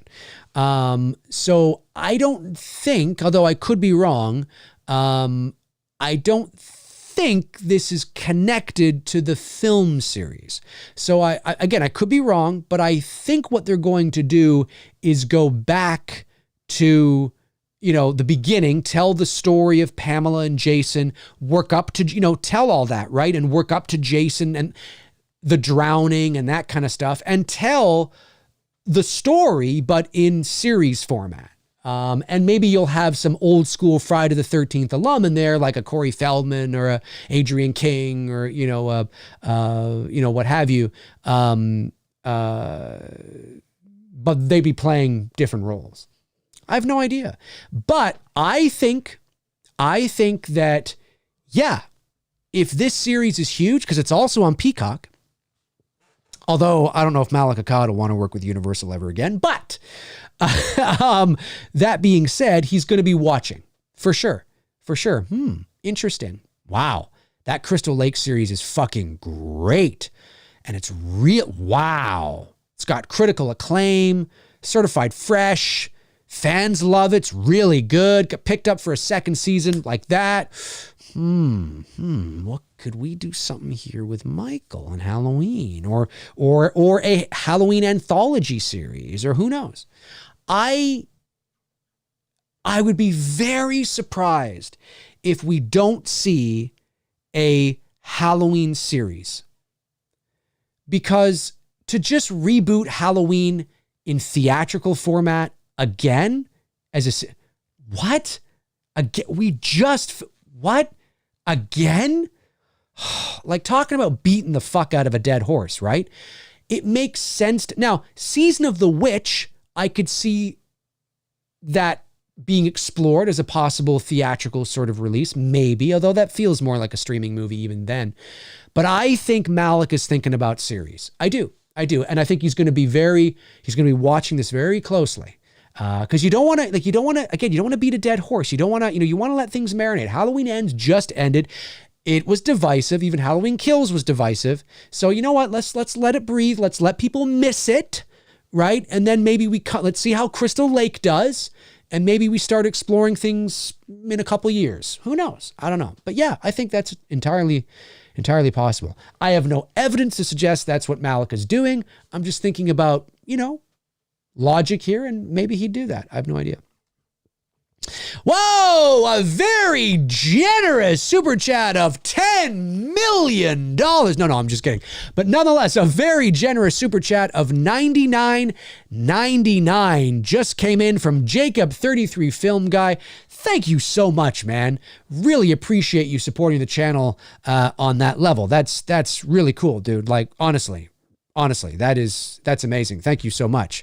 Indiegogo campaign for It's Me Billy Chapter 2 coming soon. Just saying. I really appreciate that, man. Thank you. $99.99 and says, "Hey Dave, happy 75th to John Carpenter. Top 7 films." Okay, so you have a top 7. All right. Your top 7 John Carpenter films are: number 1, Halloween. Number 2, Big Trouble in Little China. Number 3, Starman. Nice to see Starman on the list, man. Number 4, Christine. Number 5, The Fog. Nice to see The Fog on the list. Number 6, The Thing. And number 7, Escape from New York. And also, Dave, what version of The Postman Always Rings Twice do you like? The 1946 version or the 1982 version? Dude, I know the movie you're talking about. I have not seen either. It is on my list to watch. So my apologies that I know you said in a very generous super chat, and I feel like I'm letting you down here. But I have not seen either, man. But I'm going to be honest with you, right? I'm not going to lie to you and say I have and then try to fudge some sort of answer. It's going to be very obvious that I haven't, right? I haven't seen either. But I know what you're talking about, and I definitely want to see it. I definitely want to see both. But you know what? That's a good list, man. That's a really good list. I'm so glad you gave, some love to Starman and to The Fog. Again, as I was saying, sort of, at the top of the show, I think Starman, well, especially The Fog, I think The Fog is, I'm going to say it, I think The Fog's underrated. I do. I don't think it's as good as Halloween, and it was John Carpenter's follow-up to Halloween, minus the TV version, the Elvis film. Obviously, that was also not on the list of films that we went through on Rotten Tomatoes earlier today. Well, I guess it was earlier today, but earlier in the show, because it was a made-for-TV movie. So I would assume that's probably why it was not on the list. But of course, and then also too, of course, the TV movie he did, Someone's Watching Me. That was a TV film as well. That also was not on the list either. So there's 18 films here, but if you include Memoirs of an Invisible Man, which for some reason was not on there, you include Elvis and Someone's Watching Me, you're now up to 21 films. But I'm so glad to see The Fog on there. I do think it's underrated. I do. It's not as good as Halloween, no. But I think it is one of the better John Carpenter movies. I do. And I think there's an argument to be made. You could make an argument that it's at least in the same ballpark as Christine, in my opinion. Some people might put it a little lower than Christine, and I can understand that. I can understand it. But it's there. I think it's better than any of the 90s films he's done. 100%. Yep. But I'm great to see that, man. Yeah, The Postman Always Rings Twice. I have to see it, dude. Thank you. And thank you again for sending that very generous super chat in. Jacob, 33 Film Guy. Really appreciate it, man. Thank you. Thank you so much. Let me see here. Scrolling. Keep that scrolling going. Brandon Collins says, I'd like to see a series about Loomis trying to reach young Michael and then slowly realizing he's pure evil. The series culminates with the night Michael escapes Smith's Grove. Yeah, and you're not the only one, Brandon, that would like to see that. I have always been very apprehensive of that. For the sole purpose, and it's not that it couldn't work, right? It's not that it couldn't work. I acknowledge that, maybe there is a way that it could work. But I've always been against it because I'm worried that we're going to reveal the who, what, where, when, and why of Michael. And because if you're going to have a series about Loomis trying to reach Michael, maybe it's a mini-series. Maybe it's a mini-series of like 4 episodes. I could see that working maybe, because then you can, in a limited series, you have more of an opportunity to preserve the integrity of the mystique and the ambiguity of what makes him him. He can never find that out. And I think that the longer that prolongs, like if we want to have like a real series out of this, I mean, what are we going to have? Like 5 seasons of 10 episodes, 5 seasons of 6 episodes? That's a lot of stuff. And if you're planning on keeping him an enigma, that means you're going to have a lot of filler, And so I've always been kind of like I think on paper it sounds cool, and maybe it could work. Maybe it absolutely could work. but I'm always worried about showing or revealing too much. And especially in the medium of television, and you're doing 1 hour episodes, you're really opening up now to more time. There's more breathing room to sit with the characters and explore all that kind of stuff. And listen, depending on the kind of Halloween fan you are, maybe that's what you want. Yes, I want that. I want to explore this, to your point, right? Let's explore this. Let's go in there. You don't do real, I think all fun, but let's just explore and get all in there. And I'm the kind of person that doesn't want to do that. I don't want to explore that. I think it works best that he's left sort of a real mystery and an enigma. And then, of course, one of the other things that people have often said too is that, well, why don't we go back before Michael and explore Dr. Loomis's other patients? And I've always been against that too, because in my mind, I'm thinking, well, to make a compelling series, you would have to make compelling patients that are fucked up and crazy. And I've always been under the impression that Michael, that Dr. Loomis's life was pretty pedestrian, pretty normal up to that point. He's a man of science, and all his training and everything he's done has served him well in the children that he has looked after or dealt with before Michael. But Michael comes along, and it's something he's never seen before, and he begins to question, reality and that too, but science and supernatural and all that kind of stuff. And I agree that makes interesting. That might make an interesting basis for a series.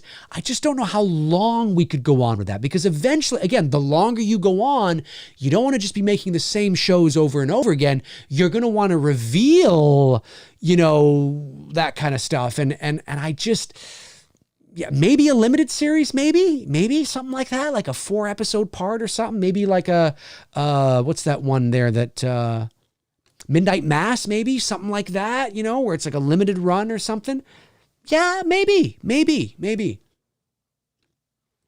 But I don't want to see Loomis season 5, episode 48, and you're just dealing with Michael. My God, the mystique would be gone. It'd be all gone. It'd be all gone, But I get what you're saying. You're not alone, man. You're not alone. You're not alone. You are not alone. Super chat comes in from Harry Hagen, my man. Sends in $5. Says, Robert Duvall said Kubrick made him walk through a door 50 times on the set of Eyes Wide Shut. And Duvall said, fuck this and fuck you. What's the most takes you did on a movie? Well, Kubrick is, listen, Stanley Kubrick is notorious for being, that kind of a director and doing take after take after take. Very meticulous. Probably, listen, if Stanley Kubrick was around today, he couldn't get away with that. For 2 reasons. The labor laws on set conduct and all that kind of stuff are stricter now, and are, because of the internet and social media, and all it takes is a celebrity to get online and, say something bad. And, so it's the rules, and not that they shouldn't have always been followed. They should have, but, in terms of like what kids went through back in the day, or what animals would go through, or, a director in 1960s and the 70s and the 50s could get away with pushing an actor to their breaking point far more than they could get away with that today. So I think Kubrick would be, canceled today maybe if he was running the same kind of ship. I think that's also why James Cameron has mellowed a little bit over the years. Now, age will do that to you as well, but, they don't call the abyss the abuse for nothing. I don't know if you've heard of that, but apparently, yeah. Just saying. So that doesn't surprise me. Obviously, I haven't made a lot of movies in my life. I've made a lot of little shorts, and in college I did shoot a couple of student films, which I do have, by the way. They're on 16 millimeter, and I do have the reel. But the only, and I say this, the only real movie I've ever done so far, of course, is It's Me, Billy. And we're gearing up to do chapter 2. And then once we're done chapter 2, hopefully, if we can raise the money, then that's the last fan film that I'm doing. And then we go on and do original work. But like I've said, it's fan film, but it's a real film. And so I'm trying to think back to Billy, we didn't have to do too many takes, to be honest with you. We didn't have to do too many takes because everybody was so prepared, and we were so prepared, and the actors were so prepared. I think maybe we did, I'm going to say anywhere between 3 to 5.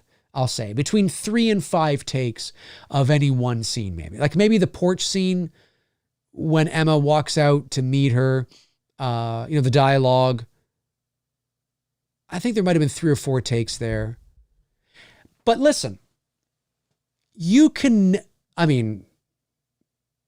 everybody works differently. You can nail a take, but sometimes if you have the time, and back in the day when you were shooting on film, if you had the footage, sometimes it's in the best interest to do a take for safety anyway. It happens in voiceover all the time. I mean, I just was doing a bunch of animation the other day for the kids show Super Wings, and there's many times where I will nail a take in the first take, but then the director will be like, that was great, but you know what? Let's do one for safety. And because sometimes you will, and if you are going to do one for safety, don't do the same thing you just did because they already have that, right? Change it up a little bit. Because then there might be something that happens where they go, that's even better. Oh, I like that.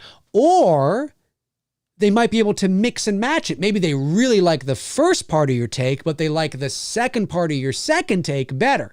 You know what I mean? And then they can mix it together. And they do that with film too, if the angles, allow for it. So for me, on the one, real movie that I've done in my life so far, I would say it's maybe three or 5 takes, I'd say, something like that. But excited to jump into chapter 2.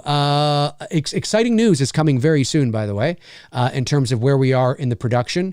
I will say this, we do have a date for the Indiegogo campaign, and we will make that announcement soon. We are meeting with some of the cast this Saturday. There's still cast we have to cast. Obviously, not the whole cast hasn't been cast yet, but returning cast members like Victoria and Caro and Brian and our DP Greg, and we're meeting with them this weekend. And so we do have a date for the Indiegogo campaign. The script is in good shape. And so very excited to release some new information soon on that. But yeah, Kubrick, man, he was an animal. You couldn't get away with that nowadays. Another very generous super chat comes in from Jordan Ellis. My man, Jordan Ellis, sends in a very generous super chat of $49.99. Thank you, Jordan.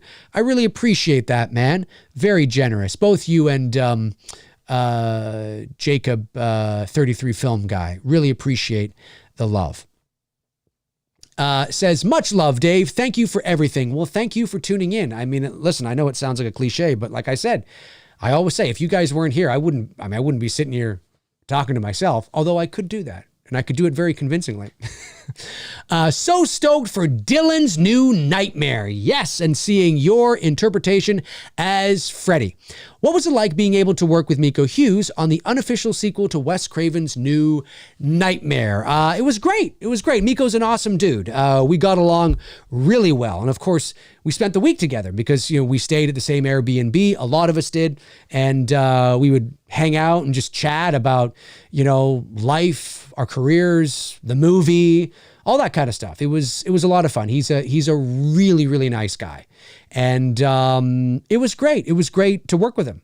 And a lot of fun. So yeah, I had no issues. I mean, no issues with him, no issues with the crew. It was I said this when I did the debrief with Cecil shortly after I came back.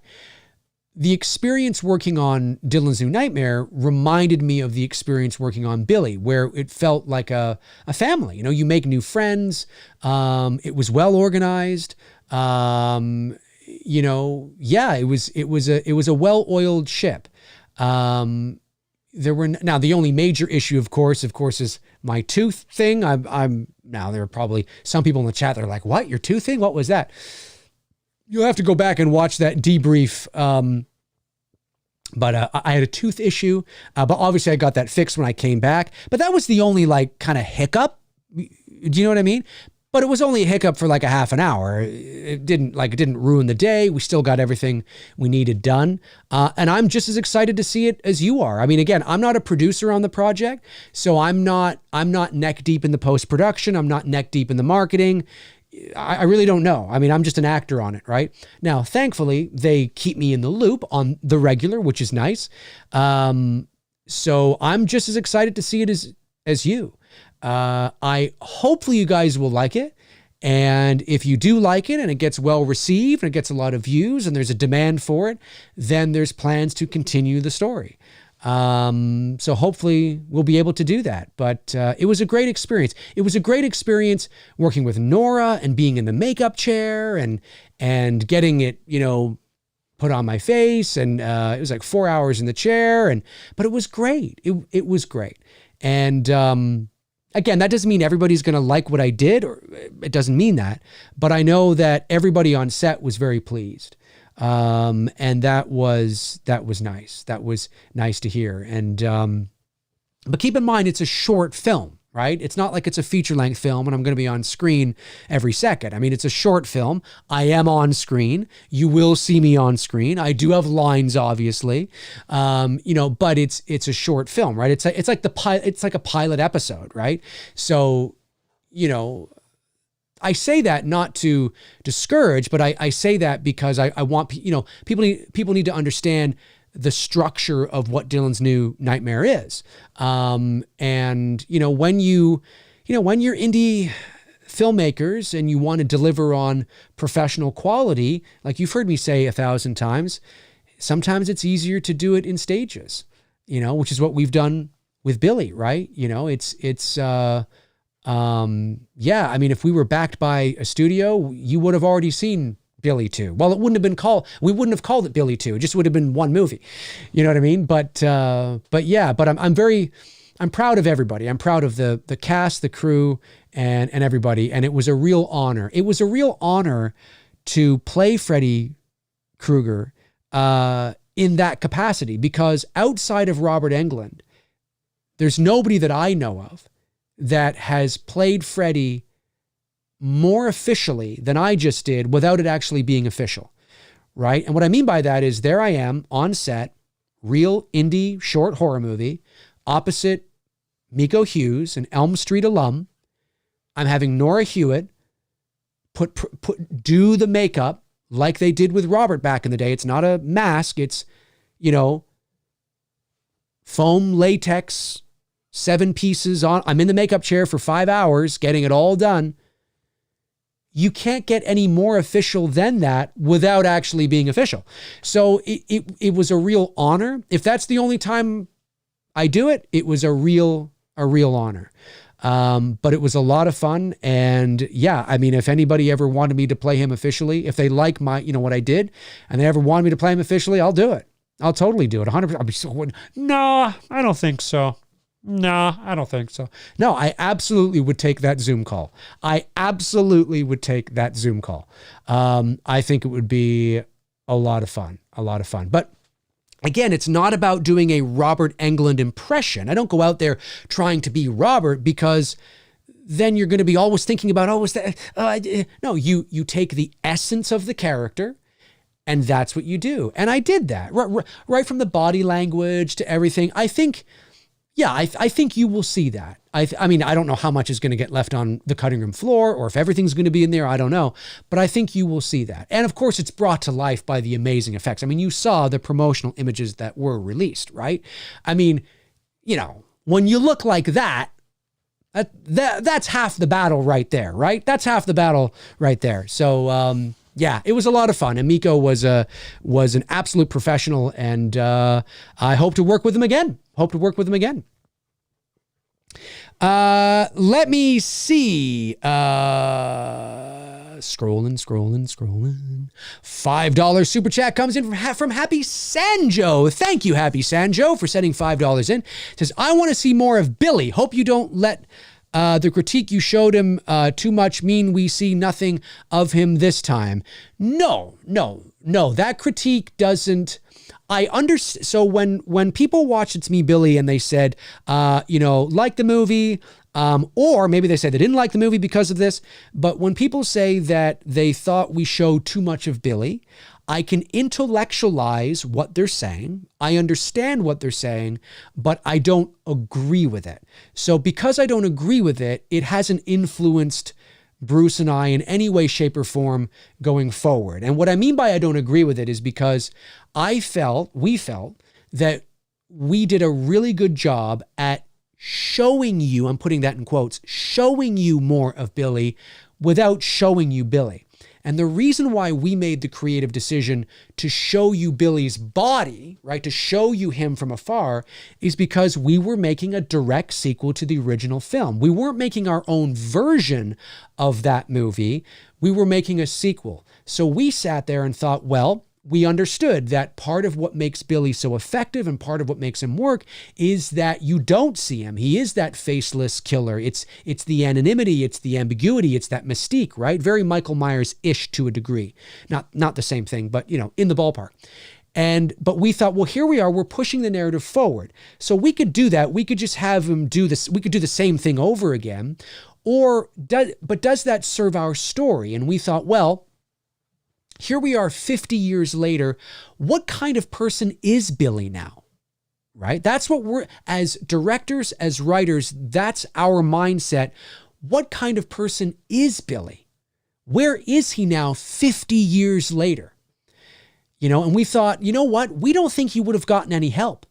He hasn't gotten any help. Maybe he wound up in prison. Maybe he didn't. Maybe he wound up in a psych ward. Maybe he did. Who knows? But whatever it is, he is more fucked up now than he was in 74.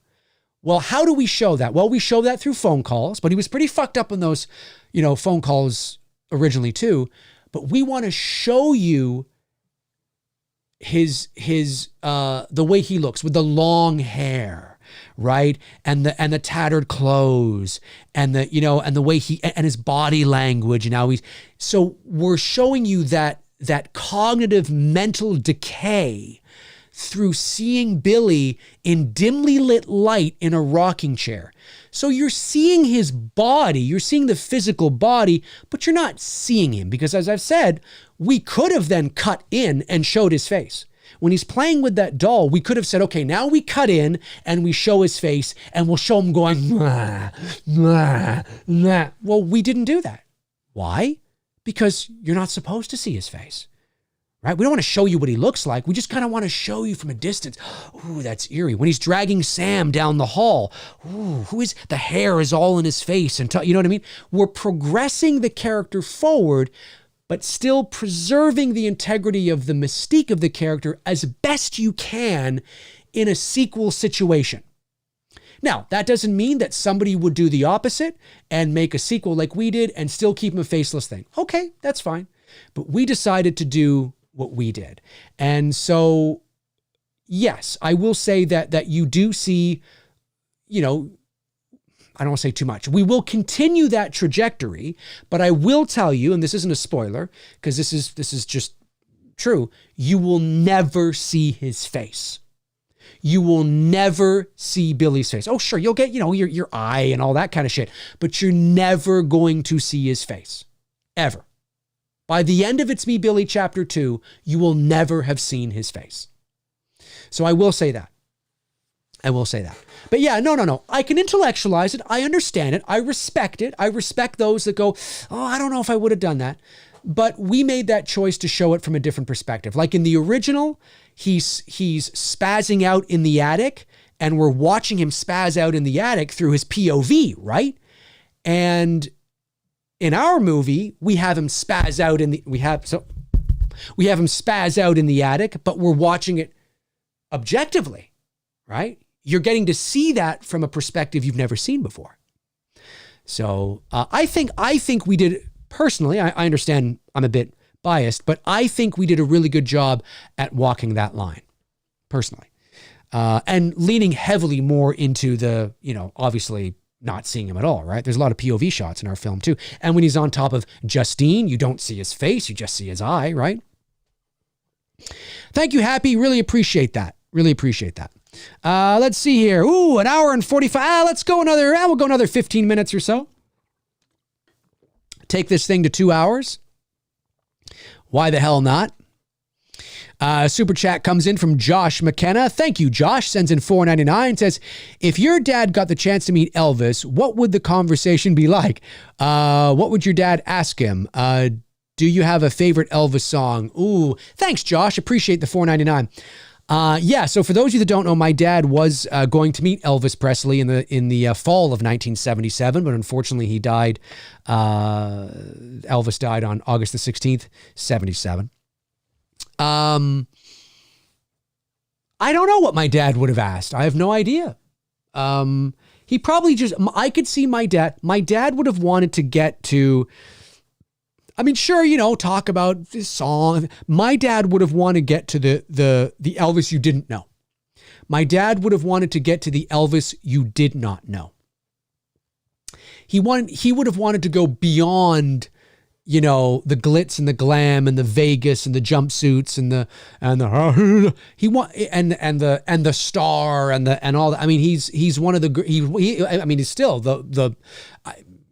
he's still one of the great solo recording artists of all time. He's been dead for nearly 50 years.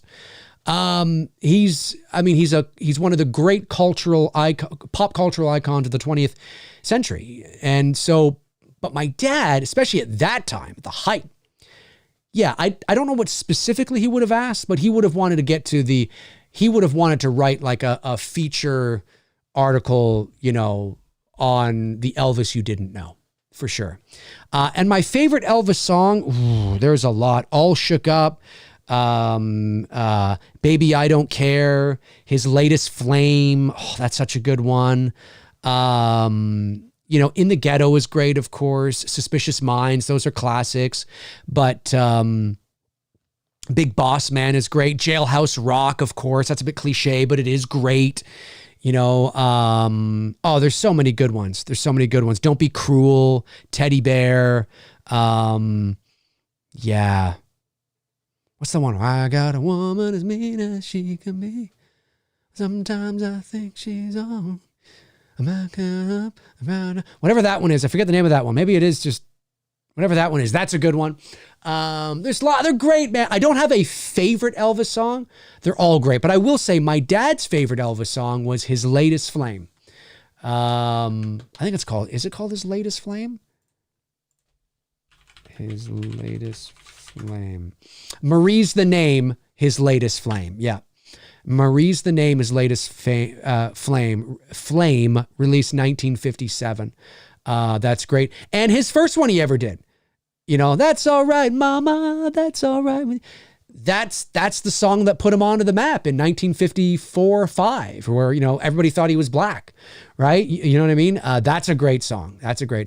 Blue Moon of Kentucky, which is the B-side of that album, was also great. He had so many great hits. So many. He had some duds too. A couple of ones that are, I like his Christmas song, Santa bring my baby back to me.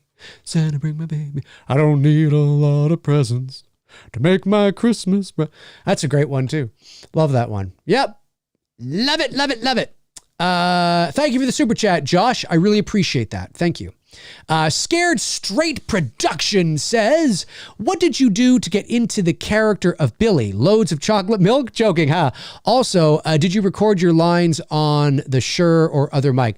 No. So, I have see that Halloween? Oh my, I just noticed that my, should be like that. That is a walk-in closet. So that is my voiceover booth. I've turned my walk-in closet into my voiceover booth. So all the voiceovers I do, when I record voiceovers from home, whether it's for animation or commercial work or narration, what have you, I will go into my voiceover booth. You go in there, you go that way, it opens up. There's a screen in there where I read my scripts from. And the mic that I use there, I have two mics. I have the Audio-Technica 4050 and the Neumann U87. And the Neumann U87 is like a big voiceover mic. They use it in music. It's been around for decades. It's a big mic. This mic I just use for YouTube and the show here.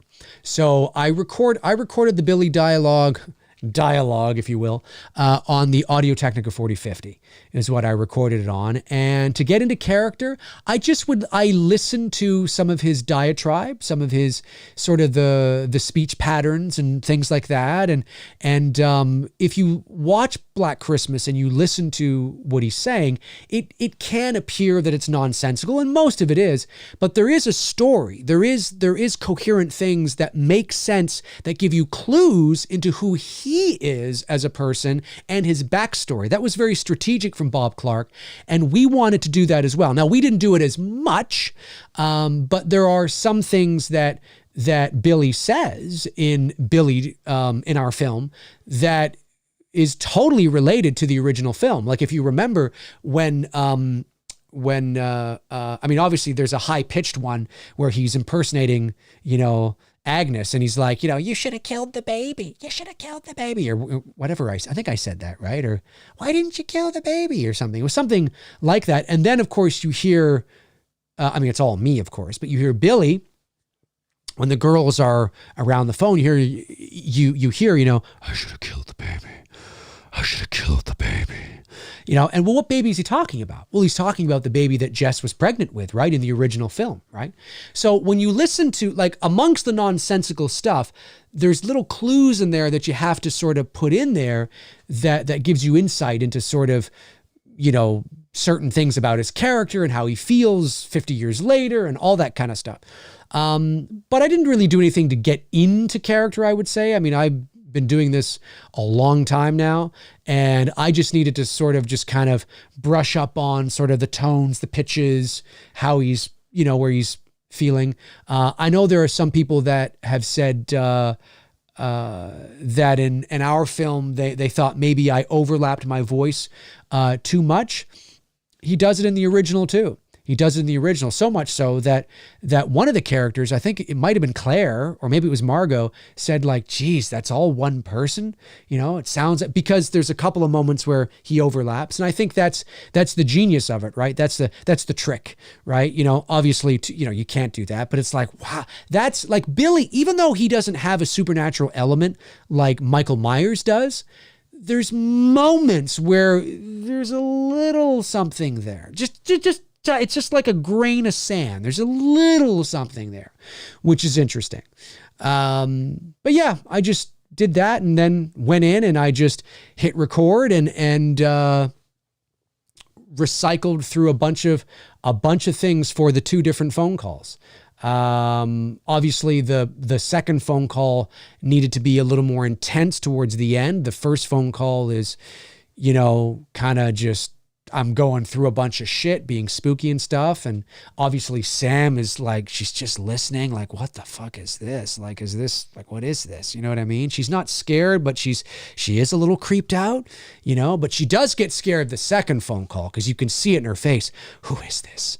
And then of course, when he says, Sam, I found you, he's like, what the fuck? She's like, what the fuck? So yeah, just that kind of thing. Let me see. 5 more minutes to go, folks. 5 more minutes to go in the show. Rosalia says, how old is Billy? I think he'd probably be in his early 70s. Now, the actor who played Billy, Brian Charles Peter, shout out to Brian, who will be returning to the role. He was, when we shot Billy, I think he was 68 or 9. So he's over 70 now, I believe. So that's about right. It's about right. And that is Brian's real hair, by the way. That's not a wig. That's his real long silver hair. It's pretty fucking cool. Really cool. Brian's amazing.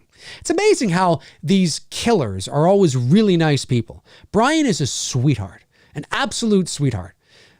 When he's not relentlessly stabbing you in your bed, he's a sweetheart.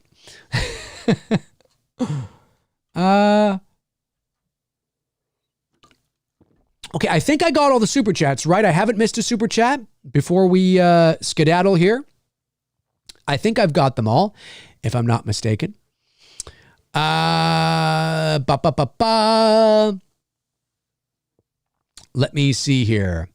Chester Franklin Jr. says at age 54, she did suffer a cardiac arrest. Oh, you're talking about Priscilla. Yeah, that's right. I'd be remiss if I didn't mention that. Yeah, it's sad. Very sad. I mean, only 54, and it's too bad, very young, I mean, she's, rock royalty. I mean, I'm not saying she's rock royalty in the sense that she had a flourishing rock career, although she did have 3 albums, but obviously, I mean, she was born into that lifestyle and everybody loved, people went goo goo gaga over Lisa Marie the same ways that people would go goo goo gaga over, maybe not in America, but certainly in, Britain, where they do that over when there's a birth, the prince has a birth or the princess has a birth. It's the same kind of thing. I mean, she was like a little princess. Do you know what I mean? And famous her whole life and a very, very difficult life. Of course, her son committed suicide 3 years ago. He was only 27. Oh man, that was shocking. Very sad. Because she was just at Graceland celebrating her father, what would have been her father's 88th birthday. She was just at the Golden Globes. Very sad. I don't know, has it come out yet what specifically it was? We know it's cardiac arrest, but that can be a number of things. That doesn't necessarily mean heart attack, by the way. Cardiac arrest doesn't mean heart attack. It can, but it can. A cardiac arrest is just when the heart stops. There's a lot of things that can cause your heart to stop, right? I hope we don't find out like it was suicide or something, or a mixture of drugs that she shouldn't have been mixing pills. That's gonna be like, oh, really? Like, fuck, really? That's so avoidable, Anyways, we'll find out. Warren Armour says, I think Dave is 36. No, I'm not 36. I wish I was 36. If I could turn back time. Are people discussing my age now? I think I'm as old as Lisa Marie Presley. No, I'm nowhere. I'm closer to 36 than I am 54. But no, I am 43. That's right. Brooke got it right. 43. I will be 44 on May the 24th. God, can we all just stop aging, please? Can we all just stop aging? Man, 43. What is going on? Let's see here. Hunter Randy says, Dave, is comedy dead? I don't think so. No, I don't think so. I think maybe there was a couple years there where some people were afraid to say shit. And now I think people are just like, fuck that. Fuck you. Fuck you. No. So I don't think so. All right. 2 minutes to go, folks, or 1 minute to go, I guess. 1 minute to go. Let me scroll back. I think I'd love to see you guys talking amongst yourself. That's great. Yeah, I think I've got everything. Haven't missed any super chats, which is good. That's good stuff. All right. Well, Blue Drew wants to know how to send in a super chat. Well, it should be down. There's a little $sign down at the bottom of the chat. So you can do it that way. But you don't have to send it right now. You don't have to send it right now. You can send it, another day, another time. No big deal. All right, folks. Well, listen, that is going to do it for me here on this Q&A celebration of John Carpenter's 75th birthday. Happy birthday to John Carpenter out there. And listen, if you're watching after the fact, if you've made it this far into the stream, comment below and let me know your thoughts on John Carpenter's birthday, turning 75. Do you wish he'd come back and direct another movie? Is that what you want to see? Comment below and let me know on the order for which we were kind of going over those movies. What are your favorite John Carpenter movies? Comment below and let me know. Start the discussion in there. And I'd like to know. Maybe there's some in there. Yeah, maybe there's some hot takes. I don't know. We'll find out. All right, folks, that's going to do it for me. If you want to follow me on social media, you can. There are my links right there. Twitter, Instagram, Facebook. All my links are in the description. Check them out until your heart's content. And when your heart is content, check them out again. That will do it for me. In the meantime and in between time, I will talk to you soon. Alrighty. Cheers.